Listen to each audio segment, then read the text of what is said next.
নমস্কার বন্ধুরা, আমি কিন্তু এই যে চিকেন লেগ পিস দেখছো, যে হালকা পাতলা যে ঝোলটা করেছি, দেখো স্কিনটাও রয়েছে, দেখেছো? এর যে রেসিপিটা সেটা কিন্তু এর আগের ব্লগে দিয়ে দিয়েছি, যদি কারোর লাগে তাহলে কিন্তু নিয়ে নিতে পারো। আর এখন এই এত সুন্দর হালকা পাতলা যে রান্নাটা করেছি, এটা ভাত দিয়ে গরম গরম ভাতে খাবো, ঠিক আছে? আমার এরকম হালকা পাতলা ঝোল খেতে খুব ভালো লাগে, যার জন্য আমার আবার জিভে কিন্তু জল চলে আসছে। রান্নাটা কিন্তু ভালো হয়েছিল। আর যেহেতু তোমরা সবসময় টাটকা চিকেন, মানে কাটা মুরগি, আমাদের মতো ফ্রোজেন চিকেন না, টাটকা চিকেনের এই ঝোলটা করবে, এটা তো আরও সুন্দর লাগবে। আর দেখো গরম গরম ভাতে যা দারুণ খেয়েছি না,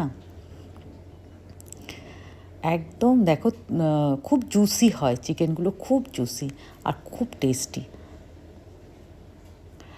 আর তোমাদের যদি ভালো লেগে থাকে তাহলে আমাকে জানিও, আমার শর্টস বা ব্লগ তোমাদের ভালো লাগছে কি না, রান্না ভালো লাগছে কি না, ঠিক আছে? খুব ভালো খেয়েছিলাম চিকেন লেগ পিসগুলো। আর আসলে এটা এলিনার জন্যই রান্না করেছিলাম, কিন্তু এলিনা একটা খেয়ে আর খায়নি, তাই জন্য আমাদেরই খেয়ে নিতে হয়েছে।